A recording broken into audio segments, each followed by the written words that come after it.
예, 금요기도에 나오신 여러분 환영하고 축복합니다. 또 인터넷으로 함께 하시는 분들도 환영하고 축복합니다. 벌써 이제 다니엘서가 이제 7번째 시간이고 그 다니엘 4장에 들어가게 됐습니다. 예, 시간이 정말 빨리 가는 것 같습니다. 오늘 제목은 영원한 나라라고 이제 제가 지었는데,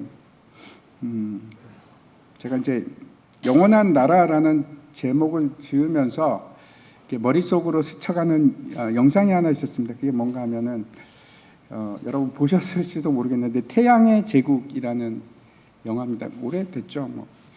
오래전에 영화인데 스필버그 감독이 제작한 감독입니다. 그 망했습니다. 망하지는 않았는데 별로 재미를 못 봤던 그런 영화입니다. 별로 평도 별로고 별로 재미없습니다. 보지 마십시오.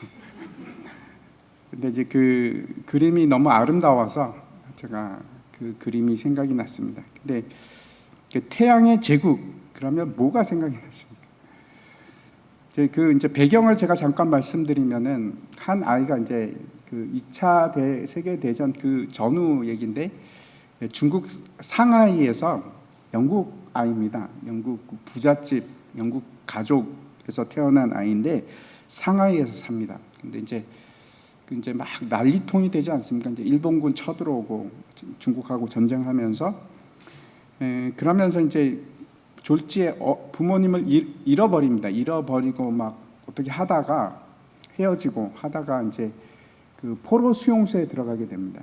외국인들을 위한 포로 수용소에서 생활하게 되고, 근데 이제 내용 잘 모르겠습니다. 기억도 잘 안 나고 하여튼 그런 건데, 근데 그 아이의 관점에서 보는 거는 세상이 어떻게 되건 간에 아무 상관이 없습니다.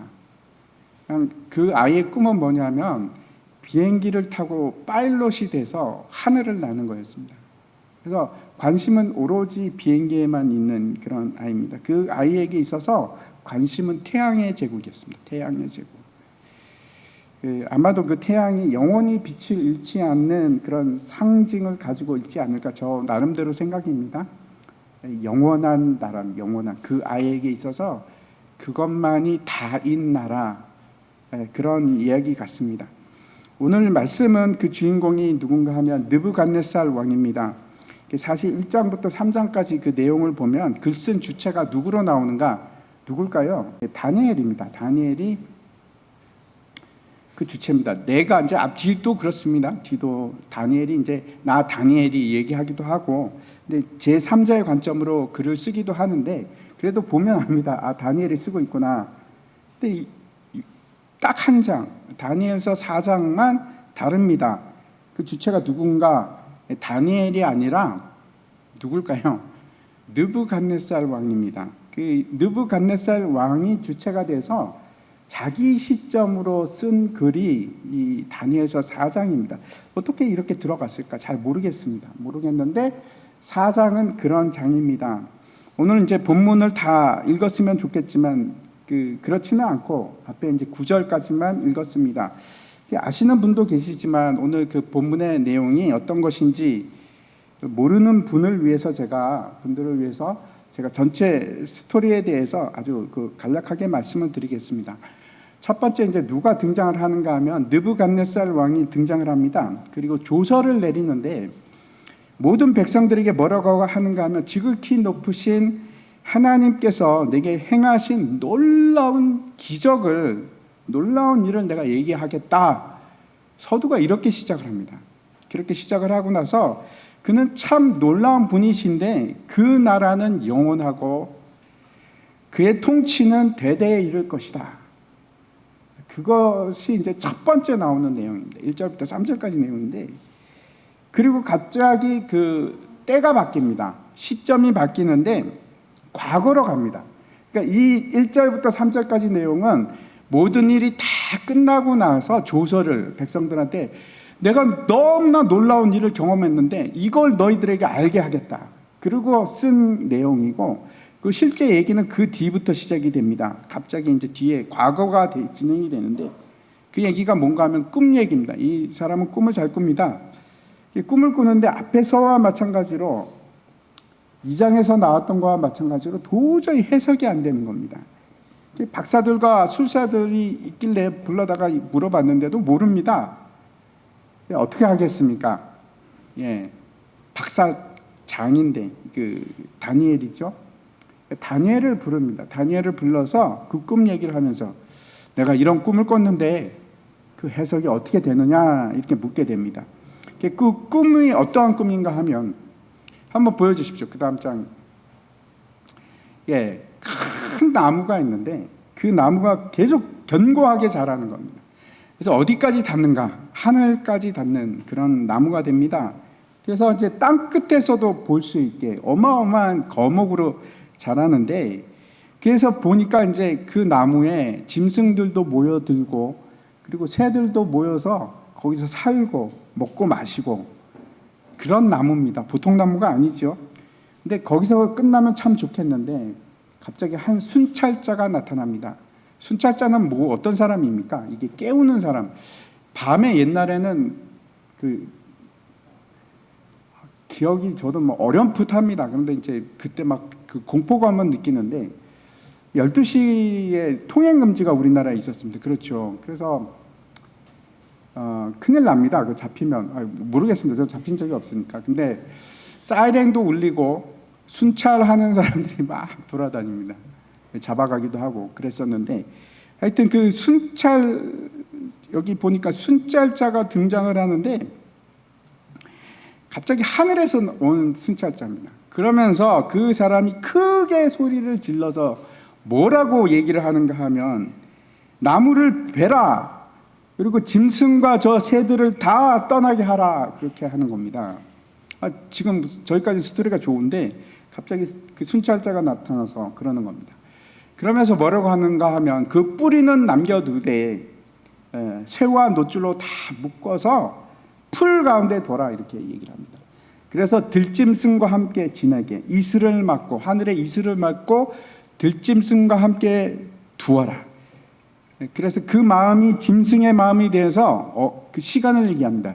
7대가 지날 때까지 그렇게 되리라. 그리고 나서 왜 순찰자가 이렇게 얘기했는지 그 이유를 말하는데 아주 중요한 말을 하는데 이렇게 합니다.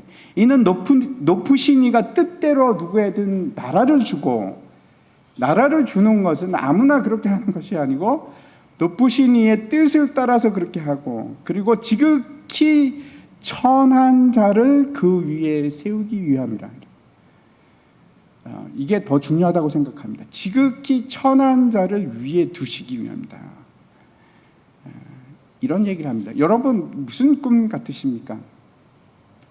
뭐라고 정확하게는 얘기를 못하지만 대충 뭐 어떤 꿈이구나 이렇게 얘기는, 상상을, 해석을 할 수 있지 않겠습니까?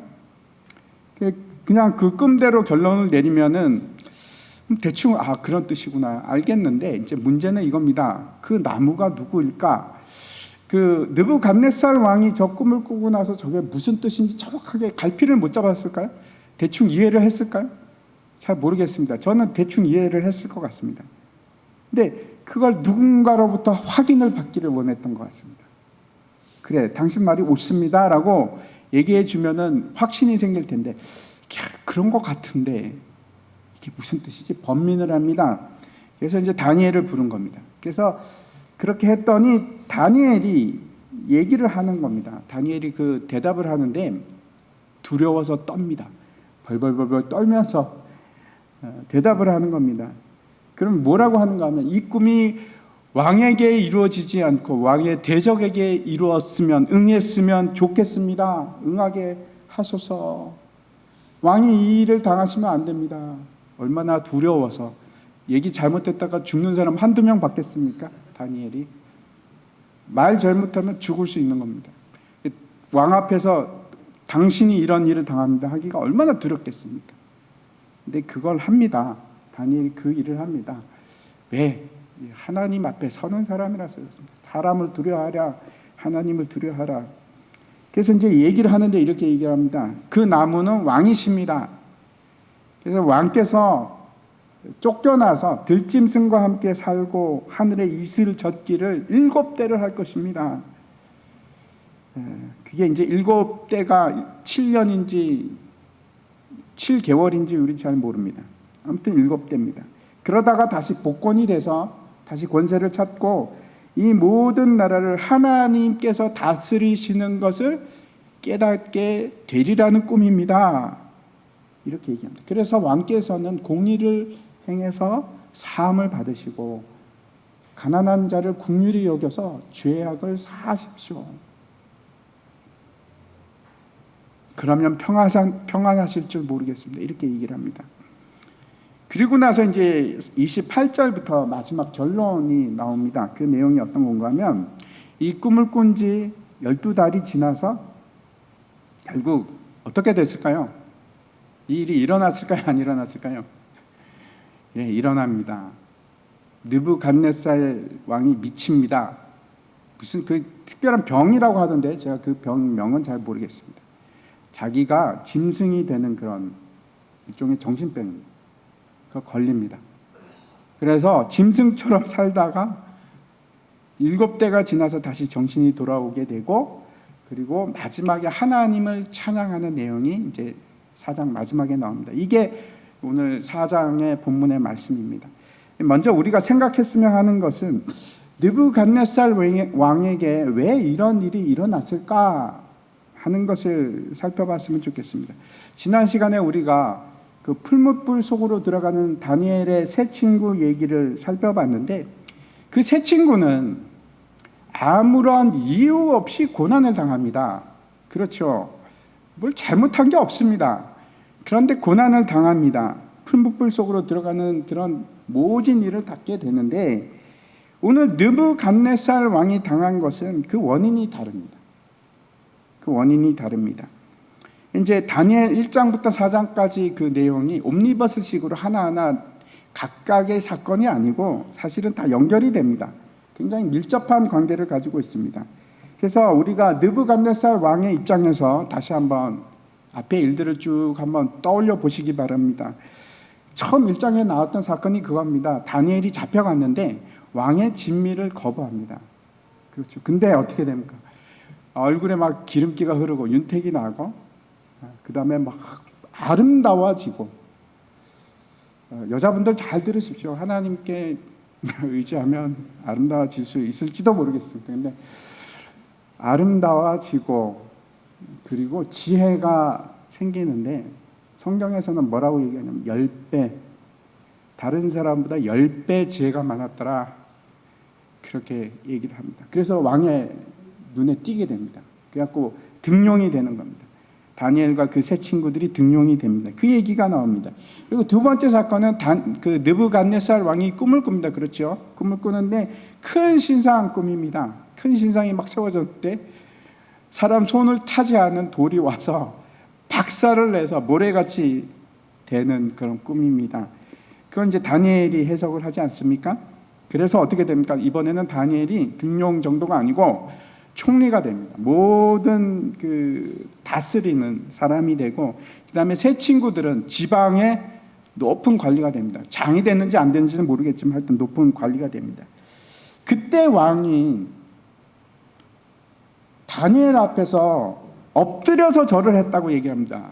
얼마나 그 충격을 받았으면 다니엘에게 엎드려서 절을 하면서 뭐라고 했는지 한번 찾아보겠습니다. 2장 한 장 넘겨주십시오. 그 뒷장을 안 보여드렸네. 그냥 넘어가 버렸네. 2장 47절입니다. 같이 읽겠습니다. 시작. 왕이 대답하여 다니엘에게 이르되 너희 하나님은 참으로 모든 신들의 신이시오 모든 왕의 주제시로다. 내가 능히 이 은밀한 것을 나타내었으니 내 하나님은 또 은밀한 것을 나타내시는 이시로다. 분명히 여기서 뭐라고 합니까? 이거 지금 느부갓네살 왕이 얘기하는 겁니다. 뭐라고 합니까? 너희 하나님은 참으로 모든 신들 중에 신이시다. 신들의 신이시다. 그리고 모든 왕의 주제시다. 이런 고백을 합니다. 이거 신앙 고백 아니겠습니까? 그런데 그 사람이 그게 오래 가지 않습니다. 기적이 일어난다고 해서 사람이 바뀌지 않습니다. 놀라운 일을 경험했다고 해서 사람이 근본적으로 바뀝니까? 그렇지는 않습니다. 여러분 이때 느부갓네살 왕의 마음이 회심을 경험한 상태일까요? 아닐까요? 여러분 어떻게 생각합니까? 어떨까요? 하나님은 참으로 신들의 신이시로다. 모든 왕의 주제시다. 이렇게 얘기할 때는 이 사람이 회심한 사람입니까? 아닐 것 같지요. 아닐 것 같습니다. 그리고 이제 그 다음 3장에 나오는 얘기가 두라라는 평지에다가 큰 어마어마한, 그때 보셨죠? 예, 어마어마한 신상을 만드는 겁니다. 17m인가 하는 그 어마어마한 신상을 만듭니다. 그리고 사람들에게 절하게 시킵니다. 왜 이 신상을 만들었는가? 예, 이 신상을 만들었다는 자체가 무슨 뜻일까요? 느부갓네살의 마음이 원점으로 돌아갔다 그런 겁니다. 만약 하나님이 참 신들의 신이라 그러면 뭐 저런 신을 만들겠습니까? 그렇죠? 신상을 만들겠습니까? 신상을 만들 리가 없습니다. 두 번째, 그 신상이 만약에 신이 아니라면 자기 모습이라고 한다면 그러면 하나님은 왕들의 주제시라고 얘기할, 그렇죠. 그거하고 안 맞습니다. 그러니까 그것마저도 다 지금 마음에서 다 떠난 겁니다. 하나님이 어떤 하나님인지 그거 다 떠났습니다. 고백과 저 고백과 맞지가 않습니다. 두라에다가 큰 신상을 만들었던 거는. 그래서 우리가 이런 생각을 합니다. 예수님께서도 오병이어 기적을 일으켰는데 사람들이 그래서 회심을 합니까? 안 그렇지 않습니까? 우리가 우리 자신을 속일 수 있습니다. 설교 말씀 듣고 또 말씀, 내가 성경을 읽으면서 은혜를 받고 마음이 변한 것처럼, 내 마음이 변한 것처럼, 은혜 받았으니까 나는 변한 것 같아, 그렇게 생각할 수도 있겠지만 진짜 변했다면 여러분 뭐가 바뀌냐면 여러분의 삶이 바뀝니다. 삶이 바뀌지 않았는데 내가 변한 건 아닙니다. 내 생각과 내 사상과 내 삶이 바뀌어서 이전과는 다른 곳을 바라보고 그렇게 살아야지 변한 겁니다. 예전하고 나하고 아무런 차이가 없는데 은혜 받았다, 그거 진짜 은혜 받은 거 아닙니다. 내가 눈물을 흘렸는데 상관없습니다. 그거 가짜입니다. 삶이 변하셔야 돼요. 내 머리에 머물러 있는 것이 아니고 내 가슴에 머물러 있는 것이 아니고 내 삶이 그렇게 바뀌어야 되는 겁니다. 그게 진짜 은혜 받은 겁니다.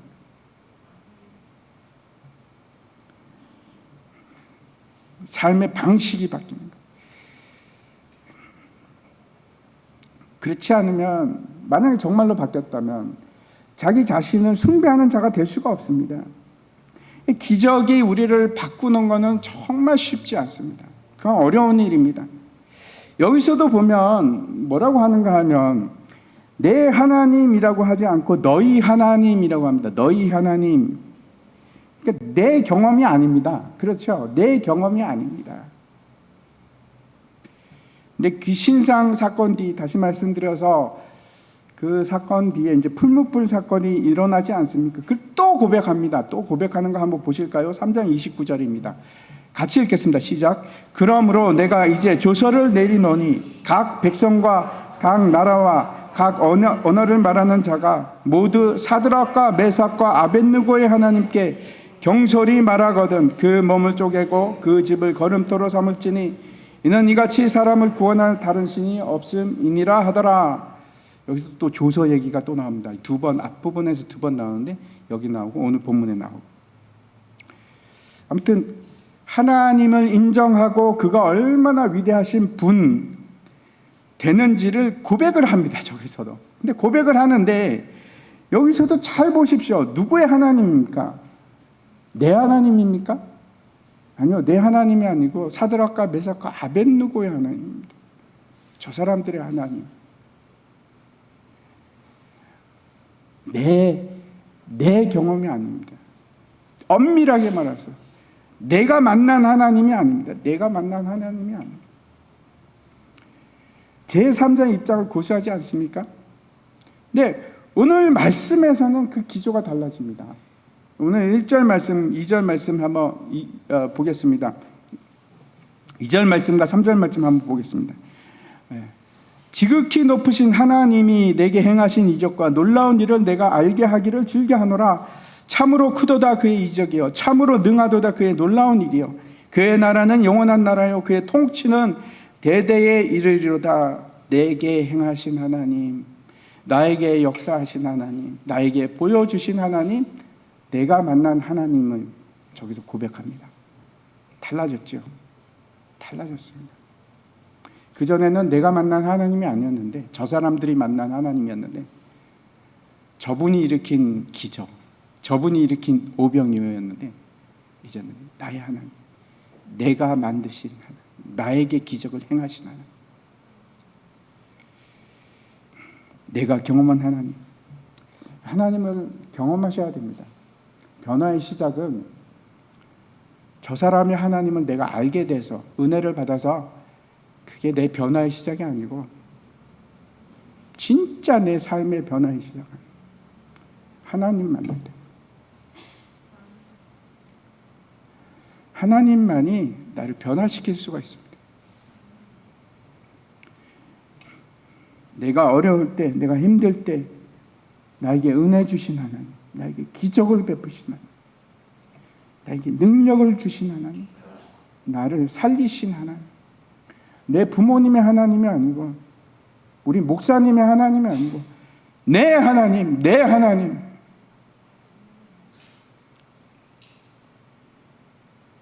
나와 대화하신 하나님, 나에게 말씀하신 하나님, 그 하나님이 되시기를 바랍니다.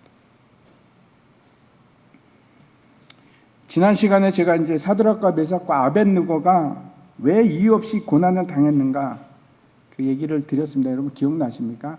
하나님을 만나기 위해서, 하나님의 영광을 돌리기 위해서, 그래서 때로는 우리를 강하게 하시기 위해서 하나님께서 고난을 주십니다. 근데 오늘 사건은 하나님께서 느부갓네살 왕에게 이런 힘들고 어려운 일을 주신 것은 강하게 하기 위해서? 아니요, 그거 아닙니다. 연단을 통과하게 하기 위해서? 아닙니다. 그런 거 아닙니다. 근데 두 가지는 마찬가지입니다. 그 입으로 하나님의 영광을 돌리게 하기 위해서, 또 하나는 하나님을 만나게 하기 위해서. 그건 맞습니다. 근데 하나가 틀립니다.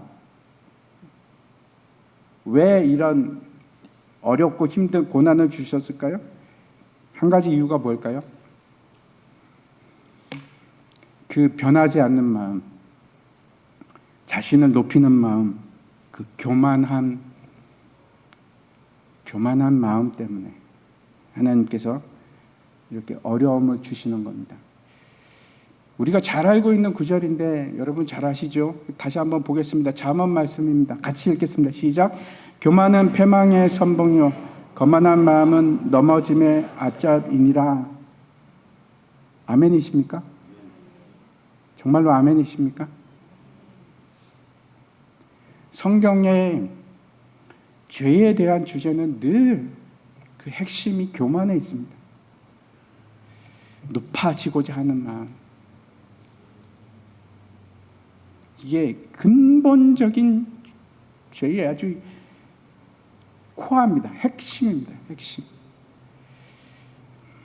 제가 다시 말씀드립니다. 느부갓네살 왕은 왜 이런 고난을 당하게 됐는가? 간단한 내용이 아니고 아주 심각한 내용입니다. 그 교만한 마음 때문에. 그것이 이유가 돼서 아주 모진 고난을, 어려움을 당합니다. 왜? 하나님께서 그를 사랑하지 않았으면 그냥 두셨을 겁니다. 교만하든지 말든지.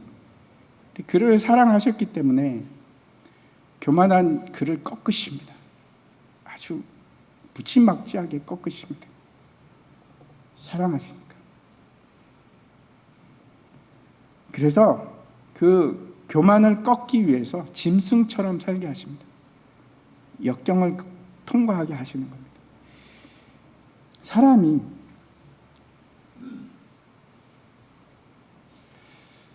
이런 어려움이 없이 교만을 꺾을 수가 있을까요? 교육함으로 꺾을 수가 있을까요?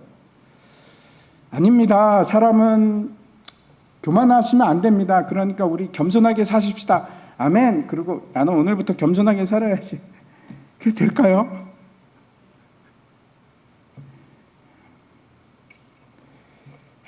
고치기 힘듭니다. 정말로 힘든 것 같습니다. 잘 되면 내가 잘나서 잘 된 거지 뭐 정말 하나님께서 하셨다고 그렇게 생각하실까요?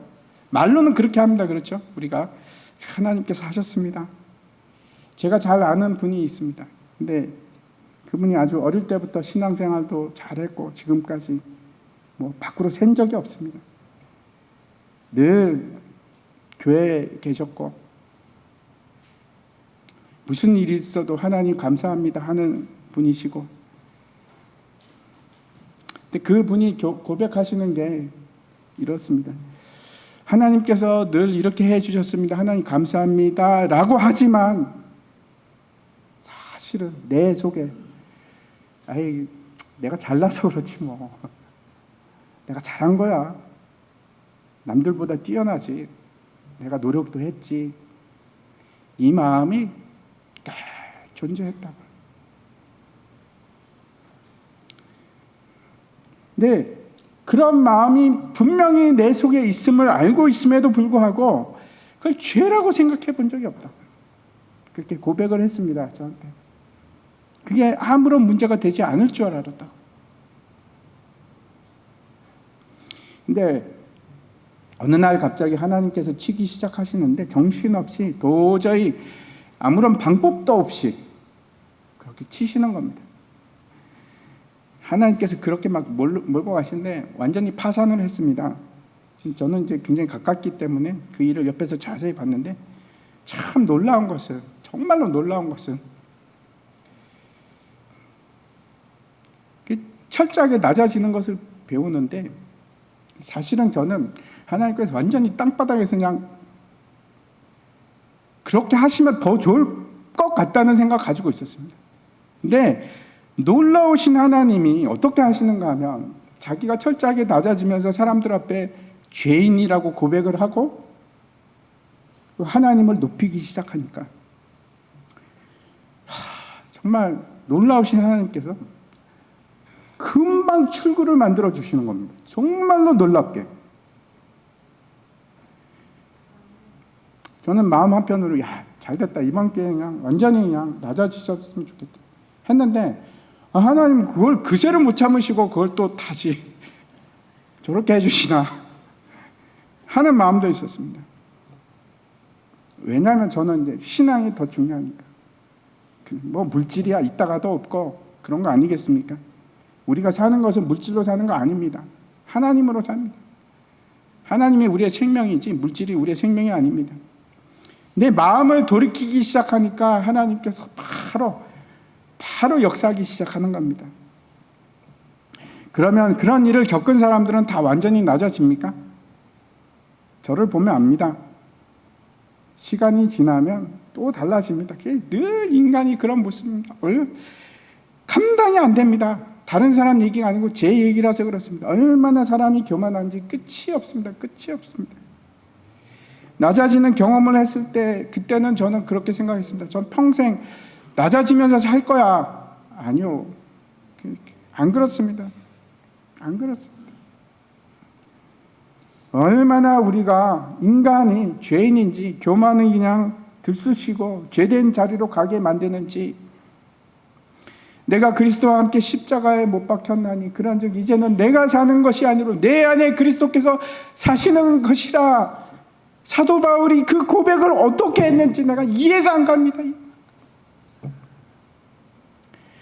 나는 언제나 그런 고백을 진짜로 할 수 있을까?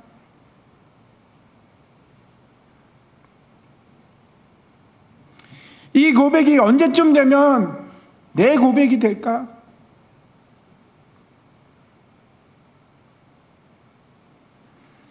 하나님께서 우리에게 때로는 시험을 주십니다. 왜? 교만해서. 사람 되라. 제발 좀 사람 좀 되라.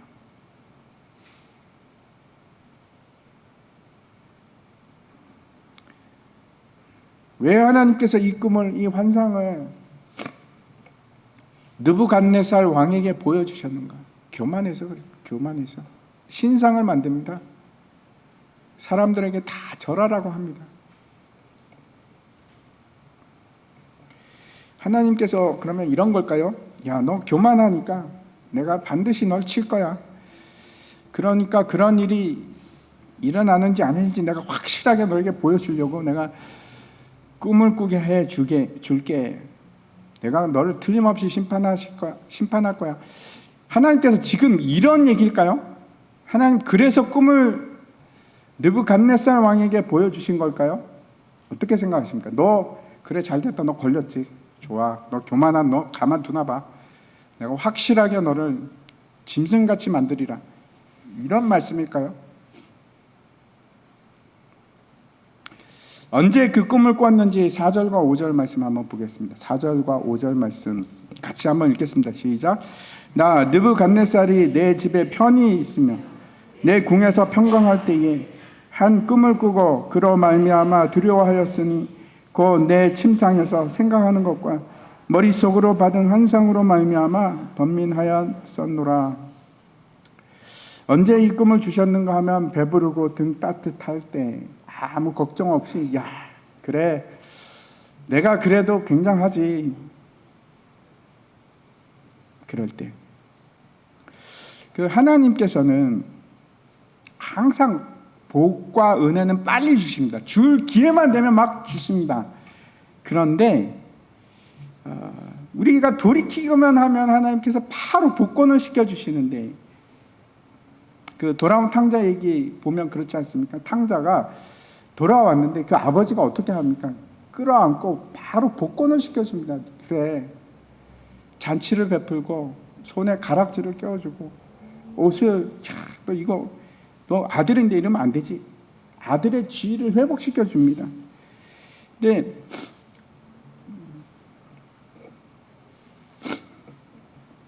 이러지 않습니다. 아버지가 야, 너 그래 잘하는데 너 좀 자숙을 해야지.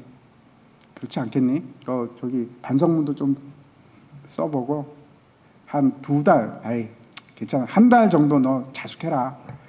이러지를 않고 그날 바로 잔치를 베풀어 줍니다. 바로 복권을 시켜줘. 근데 심판의 때를 한번 보십시오. 성경에서 심판의 때를 보십시오. 하나님께서 경고 없이 심판하신 때가 있습니까? 단 한 번이라도 있습니까? 없습니다. 반드시 경고를 주십니다. 속히 하십니까? 아니요, 속히 하지 않으십니다. 말만 속히 하신다 그럽니다. 말만. 홍수로 심판하실 때 사람들에게 120년을 주십니다. 유예 기간을.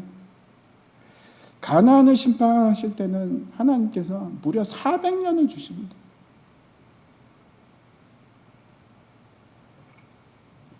한참을 주십니다. 돌이킬 시간을 반드시 주십니다. 경고하시고 또 경고하십니다. 언제나 그러셨습니다. 하나님께서 경고 안 하시고 바로 치신 적이 있으신가요? 아니요, 없습니다. 우리에게도 이런 꿈을 주신다면, 이런 사인을 주시는 이유는 어떻게 하라고? 빨리 돌이키라고, 빨리 심판을 피하라고. 반드시 하나님께서는 심판하시기 전에 우리에게 알게 하십니다. 이게 목적입니다. 꿈을 주신 이유입니다. 돌이키라고, 길을 바꾸라고. 또 그러다가 큰 코 닥친다고. 이게 오늘 우리가 말씀을 통해서 두 번째 여러분 마음속에 새겼으면 좋겠습니다. 불의한 청지기 비유에서도 그렇습니다. 주인이 청지를 불러서 뭐라고 하는가 하면, 야, 네가 내 돈을 그렇게 허비한다며 너 해고인데 정리할 시간을 줄게. 정리할 시간을 줄게. 그게 하나님의 마음. 당장 그만둬가 아니고 정리할 시간을 주십니다. 지금도 마찬가지입니다. 지금 당장 심판하지 않는 이유가 저와 여러분을 당장 하나님의 그 진노대로 심판하시면 우리는 죽었습니다. 이미 죽은 몸입니다.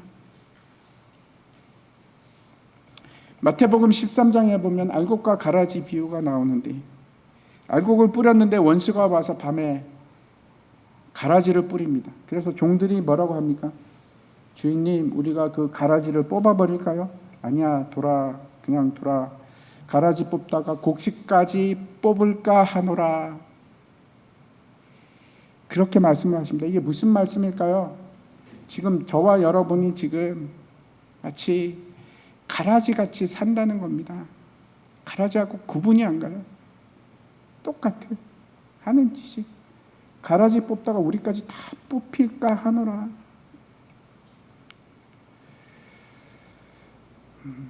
하나님의 공의대로 하셨으면 우리는 다 죽었습니다. 근데 기다리시는 하나님, 우리에게 심판을 경고하시는 하나님, 알게 하시는 하나님.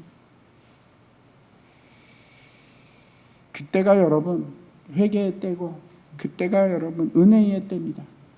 지금이 은혜의 때입니다. 때로는 그걸 성경을 통해서 말씀하시기도 하고, 때로는 사람을 통해서, 때로는 환경을 통해서 말씀을 하십니다. 그것도 안 되면, 도저히 못 알아먹으면 직접 계시를 하십니다. 지난 수요일에도 우리 김종현 목사님께서 그 사도행전의 바울이 마게도냐 청년의 환상을 본 거 말씀을 하셨는데, 바울은 어떻게 합니까? 사도 바울은 그 일을 딱, 그 꿈을, 환상을 보고 나서 바로 돌이킵니다. 바로 방향을 바꿉니다. 하나님의 뜻이 뭔지 딱 알아채고. 지금도 여러분, 하나님께서 저와 여러분에게 사인을 주고 있는지도 모릅니다. 너 그 큰일 나. 안 돼. 귀를 받고 사인을 주고 계신지 모릅니다. 오래 참으시고 자비와 은혜가 무지하게 많으신 하나님께서. 저는 그 사인 무시하고 살다가 심판받은 사람 여럿 봤습니다. 사랑하시는 사람은 치십니다.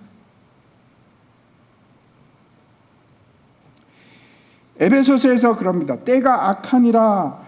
에베소서 5장 말씀 한번 제가 읽어보겠습니다. 그러므로 이르시기를 잠자는 자여 깨어서 죽은 자들 가운데서 일어나라. 그리스도께서 너희에게 비추이시리라 하셨느니라. 그런즉 너희가 어떻게 행할지를 자세히 주의하여 지혜 없는 자 같이 말고 오직 지혜 있는 자 같이 하여 세월을 아끼라. 때가 악하니라.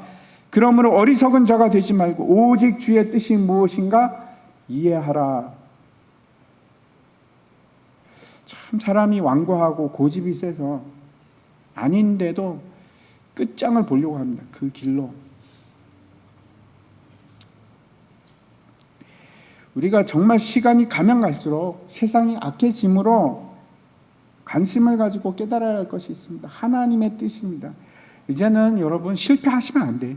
하나님 뜻 아는 거 헷갈려 하시면 안 됩니다. 시간이 없어서.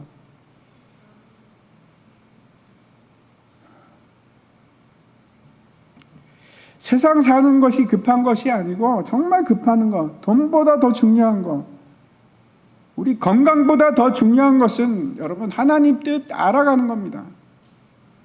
그보다 더 중요한 거 없습니다. 자세히 주의해서 지혜 없는 자처럼 하지 말고 지혜 있는 자와 같이 하나님의 뜻을 아셔야 됩니다. 다른 거 중요한 거 없습니다. 여기에 비하면 중요한 게 뭐가 있습니까? 하나님께서 그냥 말씀도 없으시고 그냥 뭐 행하지도 않고 그래 너 그냥 그러니 그래 그럼 한번 살아봐라 그러시는 하나님이십니까? 아니요. 지금도 일하시고 지금도 역사하시고 지금도 간섭하시는 하나님. 문제는 우리에게 있습니다. 너무나 무디어서, 영적으로 무디어서 하나님의 뜻이 뭔지 모르는 겁니다. 하나님하고 대화도 하지 않고 하나님의 뜻에 관심도 없어서 내가 오로지 관심 있는 것은 나니까.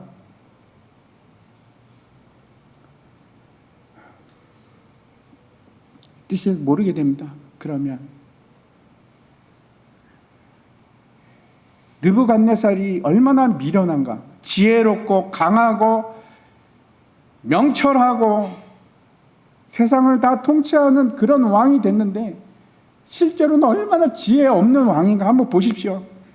그 왕을 한번 29절 보겠습니다. 29절부터 31절까지.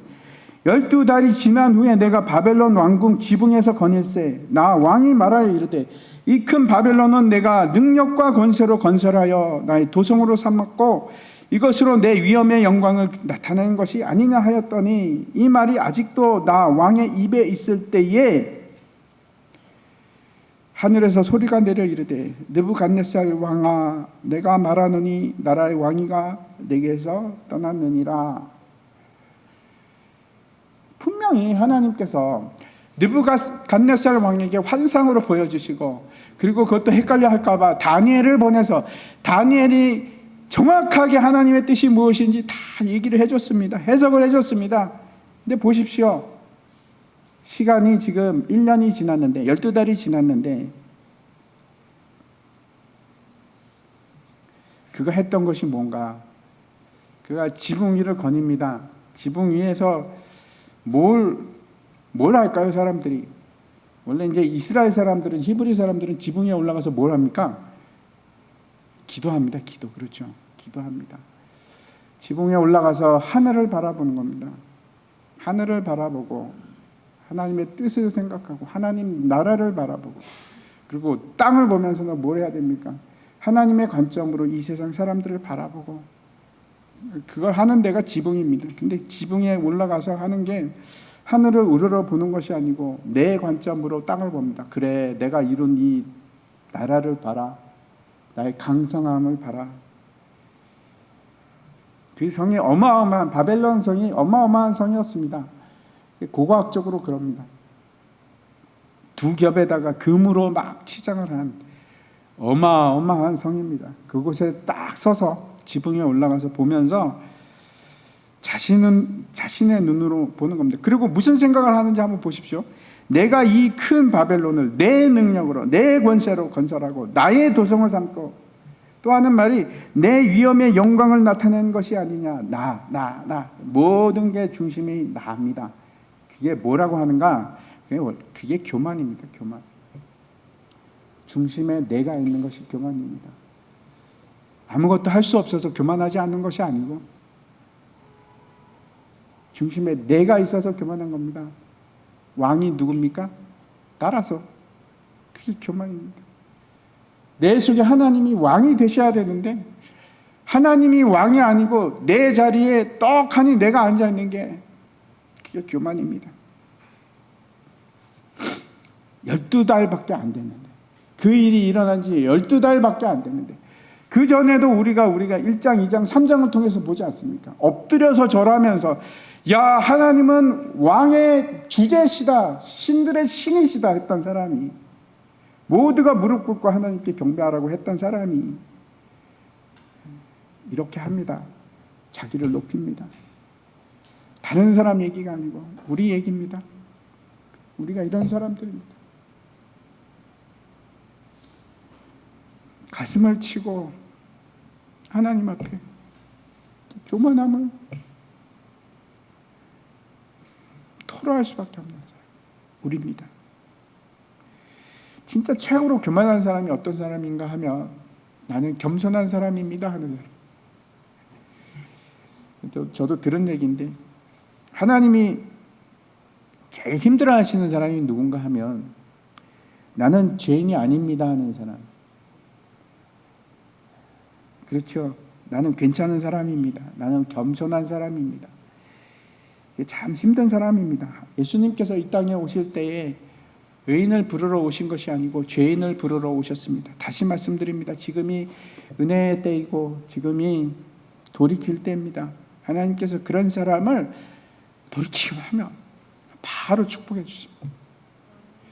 내 마음속에서 왕자를 내놓기만 하면, 왕위를 내놓기만 하면 하나님께서 그래 내 딸아 내 아들아 끝까지 끝까지 내놓기를 싫어하는 것이 우리들입니다. 세 번째 우리가 살펴보기를 원하는 것은, 그래서 하나님께서 느부갓네살 왕에게 어떻게 되기를 원하시는가 하는 겁니다. 하나님께서 이 심판을 어떻게 피하기를 원하시는가. 26절과 27절 말씀 우리 같이 한번 읽겠습니다. 같이 읽겠습니다. 또 그들이 그 나무 뿌리에 그루터기를 남겨두라 하였은즉 하나님이 다스리시는 줄을 왕이 깨달은 후에야 왕의 나라가 견고하리이다. 그런즉 왕이여, 내가 아뢰는 것을 받으시고 공의를 행함으로 죄를 사하고 가난한 자를 긍휼히 여김으로 죄악을 사하소서. 그리하시면 영의 평안함이 혹시 장구하리이다 하니라. 26절을 보면 하나님이 다스리시는 줄을 왕이 깨달아야 왕의 나라가 견고할 것입니다. 이렇게 얘기를 하고 있습니다. 그래서 어떻게 하라고 합니까? 27절에 어떻게 하라고 합니까? 공의를 행함으로 죄를 사하고, 두 번째, 가난한 자를 긍휼히 여김으로 죄악을 사하소서. 이렇게 지금 다니엘의 얘기입니다. 다니엘이 지금 느부갓네살 왕에게 그것을 피할 수 있는 방법을 얘기해 주고 있는 겁니다. 근데 그렇게 안 했겠죠. 그렇게 안 했기 때문에 느부갓네살이 그 짐승과 같은 삶을 살게 됩니다. 이 구절을 보면서 공의를 행하고 가난한 자에게 긍휼을 베풀고, 그래서 착하게 살라는 말인가? 아닙니다. 지금 윤리적인 충고를 하고 있는 것이 아닙니다. 이걸 그렇게 해석하신다면, 제가 소망교회 와서 지금까지 막 여러분에게 열심히 했던 거 다 제가 잘못한 겁니다. 여러분 저거 보면 무슨 얘기인지 금방 알아들으셔야 됩니다. 공의를 행하는 것이 뭘까요? 공의가 뭡니까? 어떤 것이 공의롭다고 얘기합니까? 하나님의 뜻을 행하는 것이 공의입니다. 하나님이 가라고 하는 방향으로 가는 것을 공의라고 합니다. 하나님이 선하시고 하나님 그 자체가 공의이십니다. 다른 게 기준이 아닙니다. 하나님께서 먹지 말라 그러면 그거 먹으면 죄입니다.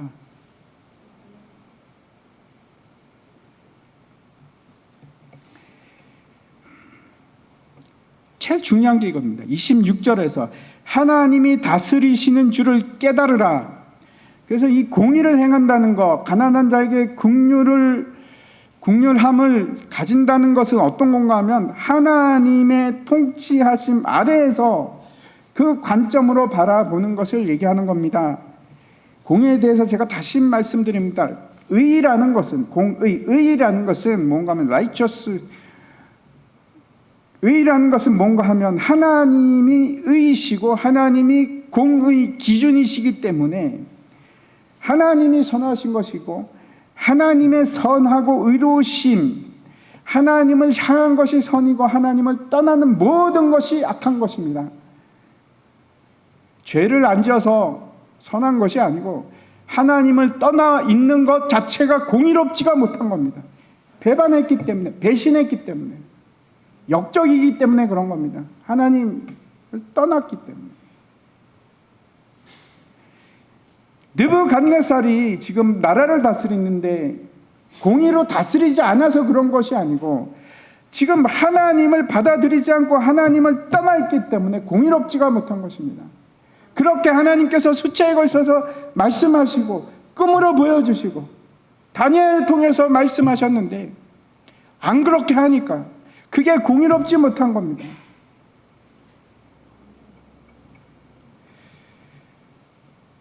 하나님의 뜻을 행하는 것이 율법이고 그게 선지자입니다.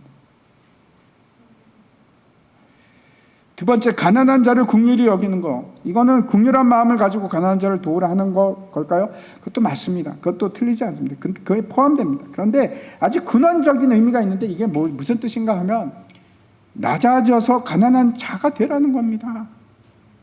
겸손하라는 겁니다. 높은 자의 위치에서 가난한 자를 보는 것은 아주 뻔한 일입니다. 내가 돕는 자가 돼서 그게 아니고 성경이 얘기하는 것은 마음이 가난한 자가 되고 마음이 애통하는 자가 되고 내가 낮아진 상태가 되는 겁니다. 누가복음 말씀 한번 보겠습니다. 누가복음 말씀 보면은 그의 팔로 힘을 모으사 마음의 생각이 교만한 자들을 흩으시고 권세 있는 자를 그 위에서 내리치셨으며 비천한 자를 높이시고 줄이는 자를 좋은 것으로 배불리셨으며 부자는 빈손으로 보내셨도다. 이 말씀이 혹시 어떤 말씀인지 아시겠습니까? 이 말씀은 마리아가 잉태했을 때 하나님을 찬송하는 그 찬미의 노래입니다. 그리고 이 찬송을 통해서 예수님의 그 존재가 어떠한 자이심을 우리에게 너무나 분명하게 선포하고 있습니다. 보여주고 있습니다. 하나님께서 이 땅에 오실 때 낮아진 비천한 자로 오셨습니다. 그게 어떤 뜻인가? 죽임을 당하는 자로, 버림을 당한 자로. 그러면서 예수님께서 사역을 하실 때 선포하신 말씀이 누가복음 4장인데 18절 19절 말씀 한번 같이 읽겠습니다. 시작. 주의 성령이 내게 임하셨으니 가난한 자에게 복음을 전하게 하시려고 내게 기름을 부으시고 나를 보내사 포로된 자에게 자유를, 눈먼 자에게 다시 보게 함을 전파하며 눌린 자를 자유롭게 하고 주의 은혜의 해를 전파하게 하려 하심이라 하였더라. 부한 자와 강한 자, 그리고 약한 자와 가난한 자, 이렇게 대비하는 것은 부자와 강한 자 애들에게 어떤 마음이 있는가 하면 이런 겁니다. 야, 너는 게으르지. 그래서 돈이 없지. 너는 지혜가 모자라지. 그래서 못하지. 노력해야지. 봐봐. 이해 못하겠어? 어떻게 그게 안 되지? 당연히 해야 되는 거 아니야? 다 교만한 마음입니다. 낮아지지 않으면 하나님께서 우리를 그냥 두시지 않으십니다.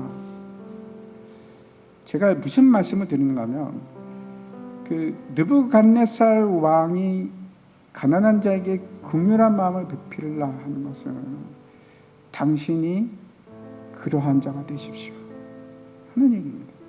다시 말씀드립니다. 지극히 낮아진 자가 되십시오.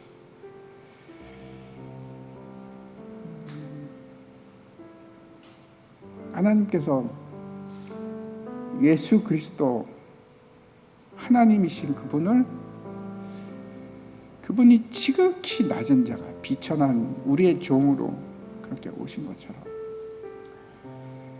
그런 낮아짐이 없으면 나는 언제나 왕입니다.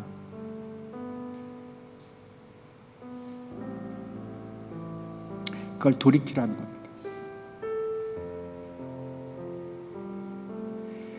내가 낮아져서 비천하게 되는 거, 그게 겸손입니다. 하나님께서 원하시는 게 이겁니다.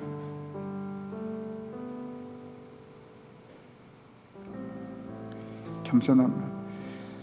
그래서 느부갓네살이 병에 걸려서 7년인지 7개월인지 그렇게 7대를 보냅니다. 이 7대를 보냈다는 것은 때라는 게 카이로스, 하나님의 목적하심이 이루어질 때까지 그렇게 하셨습니다. 그리고 나서 다시 돌아오는데 하나님의 때가 되었을 때 다시 돌아오는데 느부갓네살이 뭐라고 하는가 하면 나 느부갓네살이 하늘을 우러러 이릅니다. 24절 34절 말씀 같이 보겠습니다. 기한이 참에 나 느부갓네살이 하늘을 우러러 보았더니 내 총명이 다시 내게로 돌아온지라. 이에 내가 지극히 높으신 이에게 감사하며 영생하시는 이를 찬양하고 경배하였더니 그 권세는 영원한 권세요 그 나라는 대대에 이르리로다. 그 앞에 거 한번 보여주십시오. 그 앞에 안 보여주셨죠? 예. 하나님께서 원하시는 것은 겸손입니다. 제가 다시 정리해서 말씀을 드리면 우리가 시험을 당하거나 고난을 당할 때가 있습니다. 다니엘의 세 친구처럼 이유 없이 당할 때가 있습니다. 그때 이유가 있고 오늘처럼 이거는 다릅니다. 왜 이렇게 하셨습니까? 하나님께서 교만하기 때문에. 교만함이 우리 고난의 이유가 될 수 있습니다. 그래서 지금이 때입니다. 지금이 때입니다. 우리는 다 교만하지 않습니까? 두 번째, 근데 하나님께서 그 심판을, 그 고난을 그냥 바로 주지 않으십니다. 반드시 우리에게 알게 하십니다. 그래서 귀를 열고 하나님의 마음을, 하나님의 음성을 들으십시오. 반드시 우리에게 사인을 주십니다. 그때가 돌이킬 때입니다. 어쩌면 이 말씀이 지금 여러분에게 하나님의 말씀이실 수도 있습니다. 그래서 하나님께서는 이들을 통해서 우리가 어떻게 되기를 원하는가? 겸손하기를, 낮아지기를, 끝까지 낮아지기를 원하십니다. 비천한 자가 되기를. 세상을 바라보는 것이 아니고 하나님 나라를 소망할 수밖에 없는 자가 되기를. 하나님이 통치하시고 그 나라의 영원함을 바라보게 하기 위해서. 그래서 우리를 겸손하게 하시는 겁니다. 이 세상에 집착하지 말라고. 이 세상에서 나만 높이면서 살지 말라고. 진짜 높으신 분이 누구인지 바라보라고 우리가 같이 찬양했습니다.